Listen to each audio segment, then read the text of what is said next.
Coronavírus e insônia, doutor, né? O sono dos brasileiros piorou com a pandemia.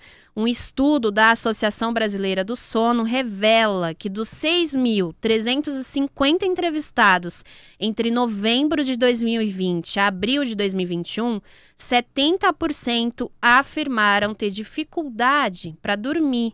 E pasmem, gente, as mulheres são as que mais sofrem com distúrbios do sono. Para conversar conosco, o doutor Luciano Drager, cardiologista, professor associado do Departamento de Clínica Médica da Faculdade de Medicina da Universidade de São Paulo e presidente da Associação Brasileira do Sono. Canal aberto para você, ouvinte, mandar sua perguntinha, sempre curtinha, de 30 a 40 segundos, para que a gente consiga rodar o máximo possível no 98334-5777. 98334-5777. Bom dia, doutor, tudo bem? Bom dia, Amanda. É um prazer estar com vocês aqui na Rádio Capital para falar um pouquinho sobre esse importante tema, né? De fato, nós estamos aí vivendo consequências múltiplas da pandemia, né? Como nós sabemos, a pandemia trouxe no Brasil, infelizmente, milhares de perdas, no mundo, milhões, né? E para aqueles que felizmente sobreviveram da doença ou aqueles que não pegaram a Covid-19, nós estamos vivendo as múltiplas consequências. Consequências essas que passam por perda de emprego, recolocação, o estresse do dia a dia, alterações, obviamente, de muitos hábitos de vida. Eu vou falar um pouquinho mais sobre isso já, entre outros cenários, né? Nós temos ainda a síndrome pós-Covid, onde muita gente está com sequelas dessa infecção. Então nós temos, na verdade, uma grande repercussão multifacetada das repercussões da Covid. E falando especificamente sobre essa questão do sono, o sono do brasileiro, assim como o sono da população mundial, piorou. Piorou com a pandemia e é por múltiplos motivos. Há que atribua que o vírus pode, per se, ele, pela consequência da entrada dele e ação no sistema nervoso central, no nosso cérebro, promover distúrbios, outros, entre eles distúrbios do sono. Mas muito do distúrbio do sono que hoje nós estamos vendo, que piorou, já era ruim, a qualidade do sono do brasileiro já era ruim e que piorou, está associada também a fatores comportamentais e interação com esse novo normal, entre aspas, que estamos vivendo. Então, por exemplo, como eu falei, a pandemia trouxe múltiplas consequências, que foram o isolamento. As pessoas começaram a trabalhar mais em casa, ou ficaram assistindo aula em casa, ou perderam o seu emprego, como eu já falei. E a interação com a rede social, com a internet, aumentou de forma substancial. As pessoas passaram a perder o ritmo, o que nós chamamos de ritmo circadiano. Elas passaram a ficar conectadas até mais tarde, na televisão, no tablet, no celular, vendo programas. Houve o que nós chamamos de atraso de fase. A regularidade do padrão do sono, em média, da população, piorou. As pessoas começaram a dormir mais tarde, começaram muitas vezes a perder, mesmo que acordando um pouco mais tarde, mas saíram daquele ritmo habitual, né? Houve maior ingestão de álcool, isso está mostrado, né? O consumo de álcool na pandemia piorou, né? Então também o álcool como de comidas rápidas também, de comidas né, rápidas, também acabou trazendo prejuízo no sono. Você mencionou muito bem, Amanda, houve um consumo calórico, as pessoas reduziram a atividade física na média, não estou generalizando, claro, é um comportamento médio, e as pessoas, em geral, acabaram ganhando peso. Ganho de peso, obesidade, também promovem distúrbios do sono outros, como, por exemplo, a apneia. Então, nós temos realmente uma verdadeira também pandemia de distúrbios do sono associado com a pandemia principal, né? E que tem esses caráteres de mudança comportamental, tem tudo que eu falei dos problemas gerados pela pandemia na área socioeconômica, etc., e que geram essas consequências. Então, essa pesquisa feita pela Associação Brasileira do Sono, e nós temos também dados em profissionais de saúde, mostram dados alarmantes. A quantidade de diagnóstico de qualidade do sono ruim, de insônia e de ansiedade, de burnout, aumentou muito. Nos médicos, houve um aumento da insônia quase de 2, 3 vezes durante a pandemia. E isso gerou também maior número de consumo de medicamentos para insônia. Então, olha o problema que nós tivemos, né? Nos médicos, melhor dizendo, perdão, vou fazer uma correção, nos profissionais de saúde. Nós temos uma outra pesquisa também pela Associação Brasileira do Sono, que envolveu mais de 4.000 profissionais de saúde e que mostraram assim, não só médicos, mas enfermeiras, fisioterapeutas, nutricionistas, etc., nós tivemos uma verdadeira também piora do padrão de sono. E o detalhe, quem teve Covid, quem está trabalhando com Covid, está na linha de frente, teve piora da insônia maior, teve mais piora desse quadro. Quem perdeu, diminuiu renda. Quem ganhou peso, perdeu, também teve. Então, seja profissional de saúde, seja a população geral, nós tivemos realmente uma grande piora na qualidade do sono, na quantidade e certamente também o surgimento de outros potenciais distúrbios do sono, como a apneia do sono. E o pessoal já está comentando aqui no YouTube, Wagner, rapidinho. A Monique Venturelli, eu durmo cedo, mas meu sono eu acho muito ruim. Acordo várias vezes aí durante a noite e se estiver preocupada, nem durmo. E a Carla Neves também comentando a mesma coisa. Sim. Eu também durmo mal, acordo várias vezes aí durante a noite. A Hilda Cabral, durmo pouco, mas um sono pesado. Olha, são 7h28. Dr. Luciano, que é cardiologista, presidente da Associação Brasileira do Sono, trazendo pesquisa aqui pra gente, trazendo dados. Você que mora na periferia, você que depende de saúde pública, manda uma pergunta aqui pro Dr. Luciano, 983345777. A gente quer saber se você dorme bem. Doutor Luciano, tem um outro fator aí, entre tantos que o senhor trouxe com tanta propriedade, que eu acho que é um fator que também é bastante prevalente. A questão da alimentação antes de dormir. O cara vai comer uma feijoada antes de dormir? Notadamente, quem vai comer uma feijoada, uma rabada, uma buchada ou um Big Mac, não vai dormir bem. Né? O cara que, hoje eu tô feliz da vida, vou comer um Big Mac antes de dormir, tudo mais. E também teve um outro lado, que eu acho que é importante, que o senhor também tangenciou aí na resposta do senhor, que é o seguinte: quanta gente que relata pra gente, às vezes aqui no programa, que dorme bem quando toma uma. Isso é preocupante, não é não? É verdade. Não, isso é uma coisa extremamente relevante. Então, abordando o primeiro ponto, Wagner, sem dúvida, o impacto da última refeição antes de dormir ele é importante. E deve fazer parte de uma série de medidas que nós chamamos higiene do sono, que visam propiciar aquela pessoa ter um sono de melhor qualidade. E uma dos mecanismos, das orientações que nós passamos para essa boa higiene do sono é que a última refeição da noite seja uma refeição mais leve, de mais fácil digestão. Porque, obviamente, você citou exemplos típicos de alimentos de mais difícil digestão, isso vai propiciar, além da maior distensão estomacal, maior chance de refluxo, né? E as pessoas, quando deitam, têm mais refluxo. Isso pode atrapalhar o sono. Então, além das substâncias que são produzidas com essa digestão, e também algumas delas podem ser ativadoras. Então, enfim, a recomendação geral é que a última refeição do dia seja uma refeição mais cedo possível, né? Dentro do possível, claro, da realidade de cada um, não muito próximo do dormir, e que essa refeição do dia seja a mais leve possível, novamente com alimentos mais fáceis de digestão, para que esse fator realmente seja importante.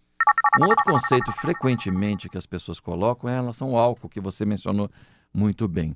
Existe uma ideia de que a pessoa, quando toma ela vai dar aquele famoso soninho, vai ser uma indutora do sono. De fato, nós temos que o álcool ele é depressor do sistema nervoso central. Em outras palavras, ele diminui essa atividade do sistema nervoso central. Só que ele acaba propiciando um sono de má qualidade, um sono mais superficial, mais fragmentado. Então, é essa sensação de que vou tomar uma, já estou até propenso a dormir. Mas isso aí não é um bom remédio para o sono, de forma geral. Pelo contrário, ele é depressor do sistema nervoso central, mas o sono fica superficial. Imagine você num carro de câmbio manual. É como se você estivesse engatando a primeira e não saísse muito daquela primeira e não pudesse desenvolver aquele carro. O giro do motor pedindo para você jogar a segunda e você segurando na primeira. É isso que acontece, por exemplo, não é limitado só a isso, ao álcool. Ele induz um sono, por ser depressor, mas um sono mais superficial. Sim. E frequentemente fragmentado. O que significa isso? Que a pessoa frequentemente tem despertares, ela dorme mal, fica virando de um lado para o outro e realmente acaba gerando, no final do dia, a sensação de um sono não reparador. Já o Roberto Rufka pergunta para o senhor. Doutor Luciano, nós temos ouvinte na ponta da linha. Aqui, o ouvinte é ouvido. Capital, bom dia Amanda, bom dia Wagner. Doutor, eu queria saber, nessa pandemia, meu marido perdeu o emprego. Um ano depois, ele perdeu o emprego em abril de 2020. Logo depois teve um AVC. Nesse intermédio, nessa pandemia, eu perdi 20 quilos. E apareceram muitas dores no meu corpo, acho que de fibromialgia, de muitas coisas. Eu queria saber, e dormir? Não durmo nada. Isso é normal? Olha, obviamente isso não é normal, obrigado pela pergunta. Você certamente passou por uma situação extremamente desafiante na sua vida, na sua família, não só com a questão da perda de emprego, mas pelo acidente vascular cerebral, né, o derrame do marido. Você perdeu muito peso, certamente porque teve consequências, deve ter tido perda de apetite, certamente, até alguns fenômenos que talvez a gente possa falar um pouco relacionados à depressão, fibromialgia, que justifica essa perda de peso. E eu acho que todo esse ambiente, que certamente chacoalhou a sua vida, propiciaram certamente problemas do sono. Aliás, esse é um ponto muito importante. O sono ele não está desvinculado do nosso dia a dia.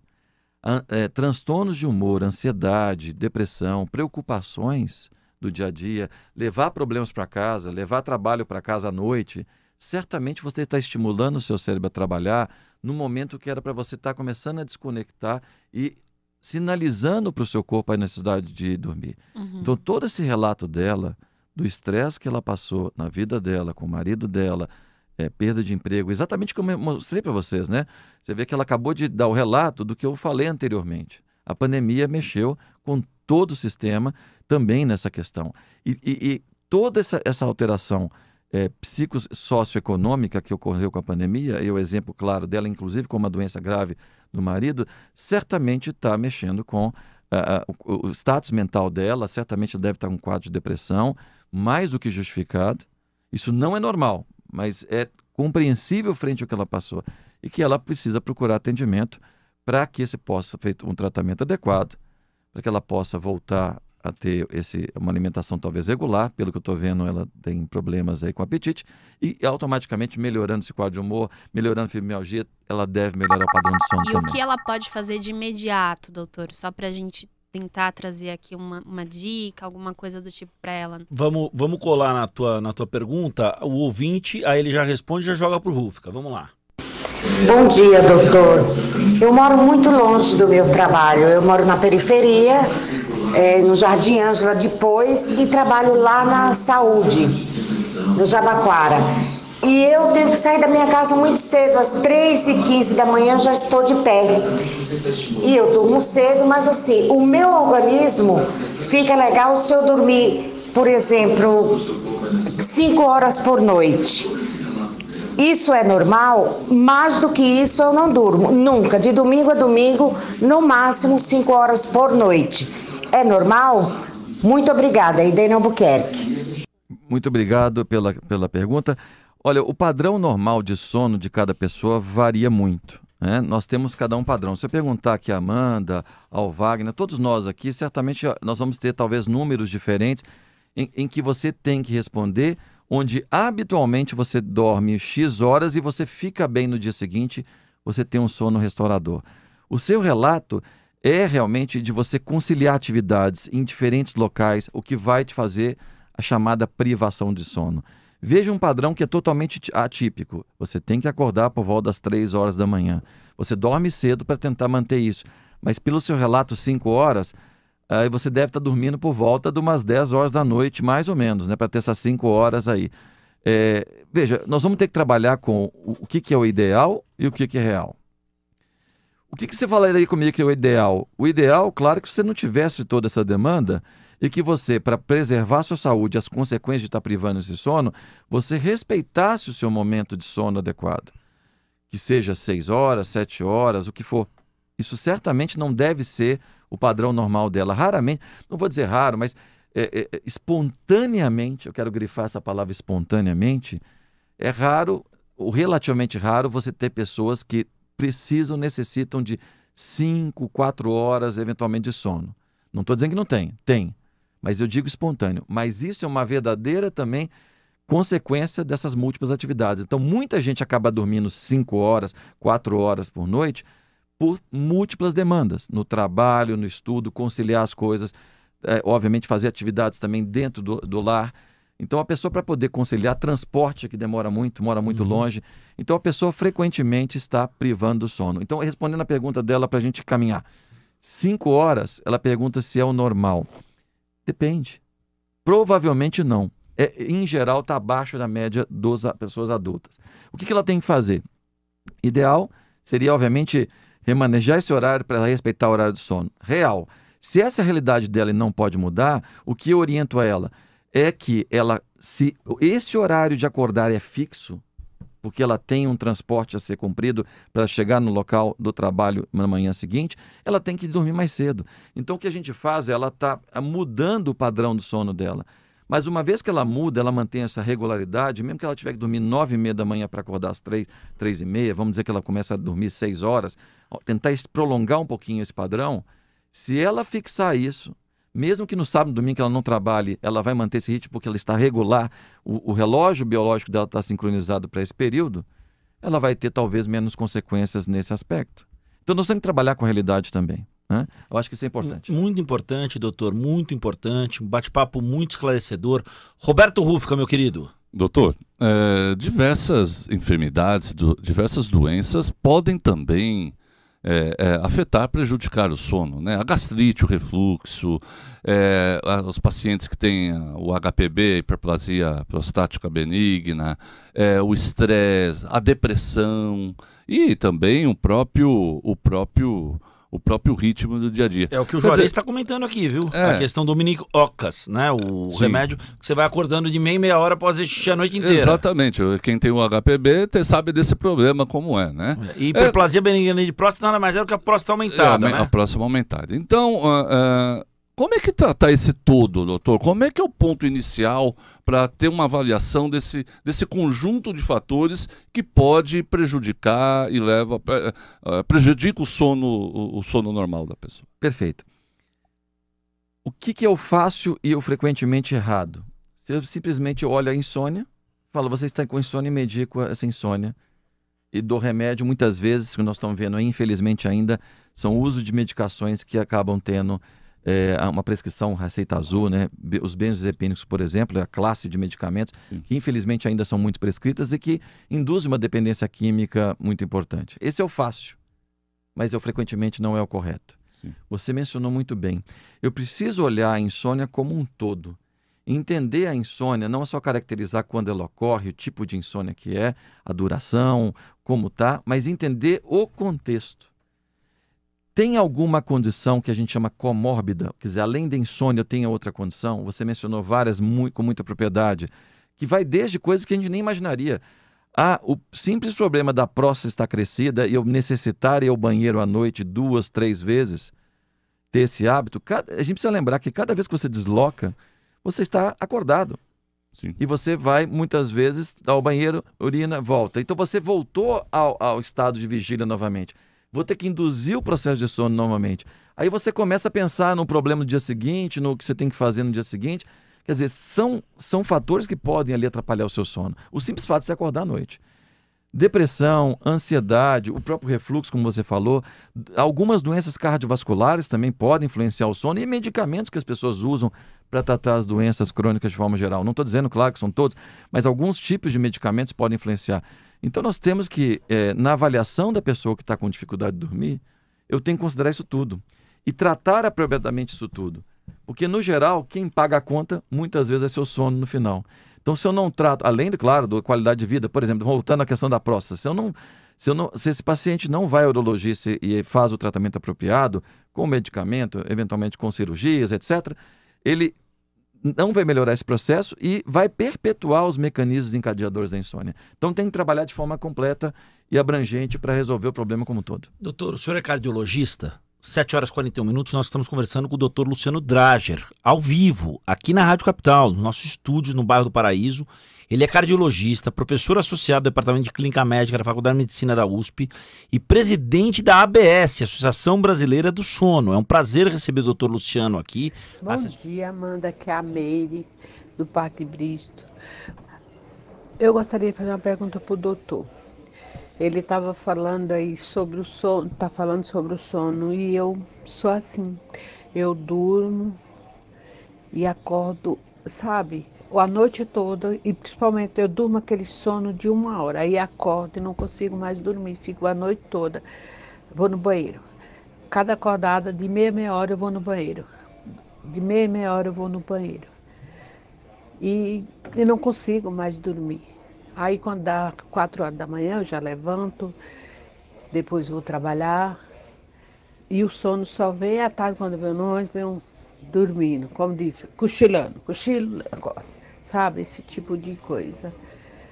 Aí eu fico preocupada porque eu fico com sono, né? Mas por final de semana que eu queria dormir até um pouquinho mais tarde, eu não consigo, sabe? É a noite toda assim, toda hora indo no banheiro. Isso é normal? Ô Meri, obrigado por trazer seu relato. Claro que isso não é normal. O seu relato é muito importante porque reflete um pouco um tipo de insônia que você tem. Você relata que você consegue pegar no sono, você está dormindo 1 hora pelo seu relato e você acorda e não consegue mais dormir. Uma das manifestações é que você fica aí no banheiro, volta, deve ficar ali, que a gente brinca igual bife à milanesa na cama, virando para um lado e para o outro, ali, ficando ali, como se fosse fazendo um bife ali na chapa, né? Virando um lado e para o outro e fica sofrendo com aquele processo. Essa insônia que ela tem é chamada de insônia de manutenção. A pessoa induz o sono, mas acorda ali logo naquela fase ali inicial, né, no meio da noite, e não consegue dormir mais. Ela precisa de tratamento, né? Obviamente. Ela tem uma insônia que acaba perpetuando, acaba trazendo martírio. E pior, você viu o que ela mencionou, né? Ela certamente acorda, tem um sono não reparador e ao longo do dia ela está extremamente exausta, dorme no ônibus, cochila. Isso fica um ciclo vicioso, né? Esse cochilo acaba também impactando a noite, né? Então é um ciclo que precisa ser quebrado. Certamente, voltando à sua colocação muito importante, quer dizer, nós precisamos abordar essa insônia para entender os fatores encadeantes.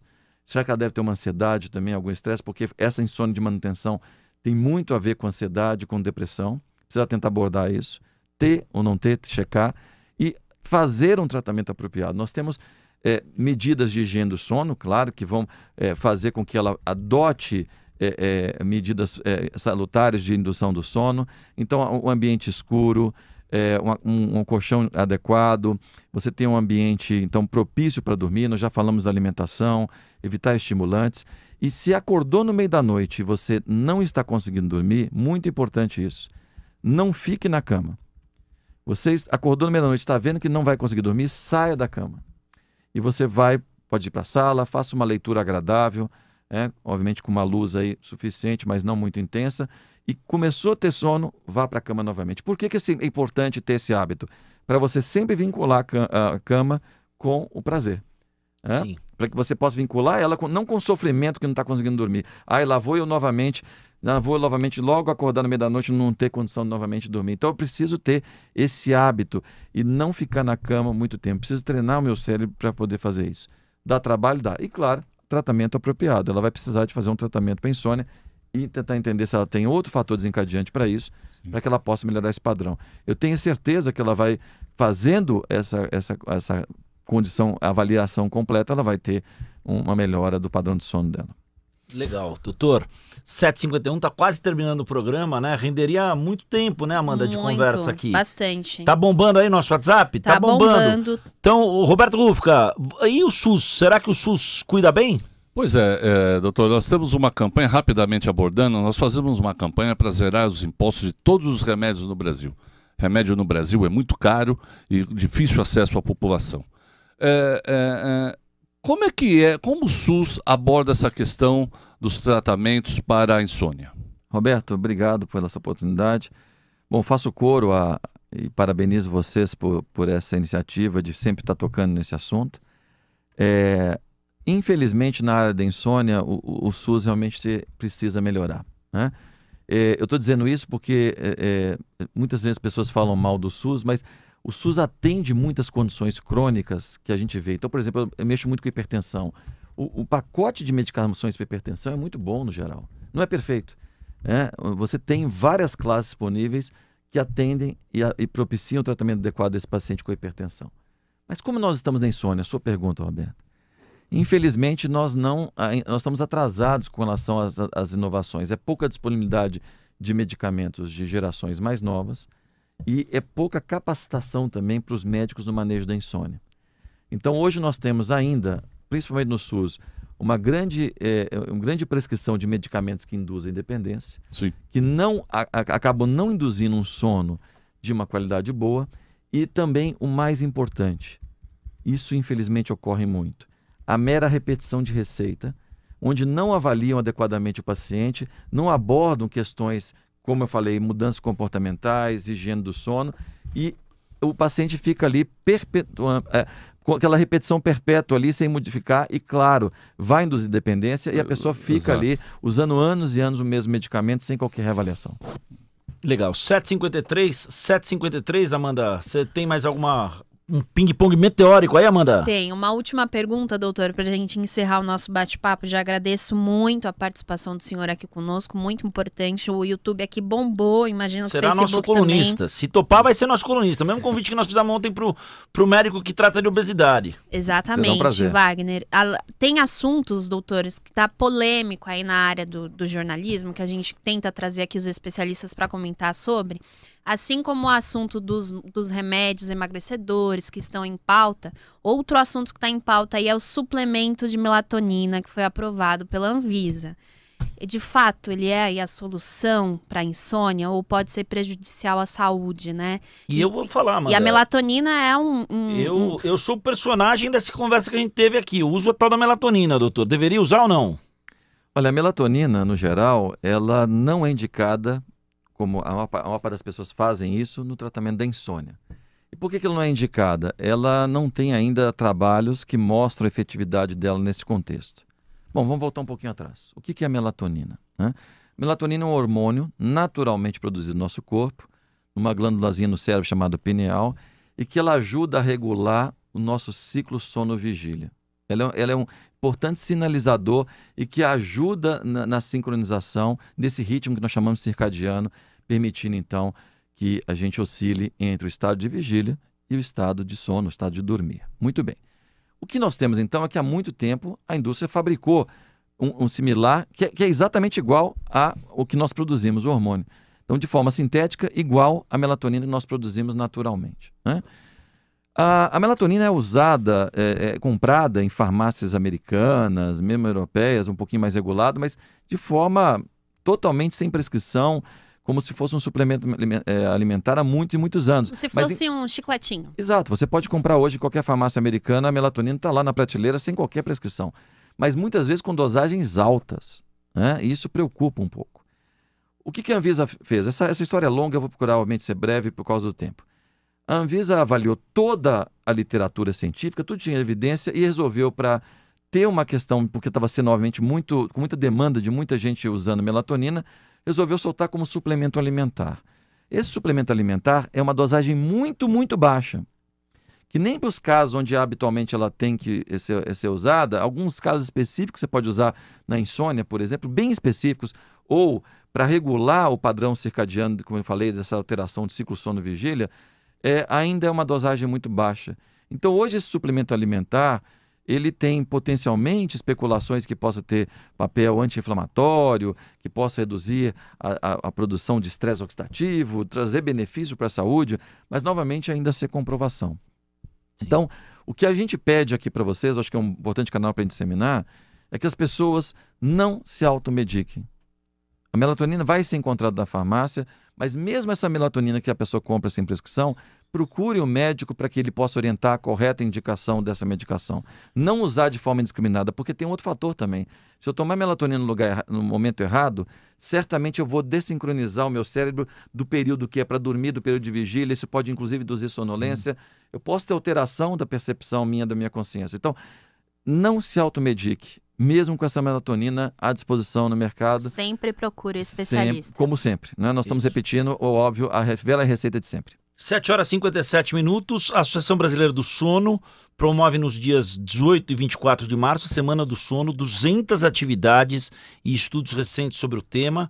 A gente tem aí o material que a Carla nos ofereceu. Esse é um evento que está associado ao Dia Mundial do Sono, que é 18 de março, e a 18ª edição ocorre numa ação coordenada, organizada também pela World Sleep Society, que é uma organização internacional que prima aí por estudos clínicos sobre a qualidade do sono. 200 atividades e estudos recentes sobre a qualidade do sono e sobre a higiene do sono do brasileiro. Doutor, muito obrigado.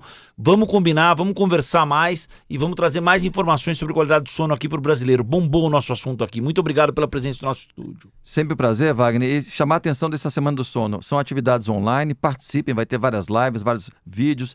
Realmente vai ser uma questão de chamar a atenção para a importância do sono e tratar os distúrbios do sono adequadamente.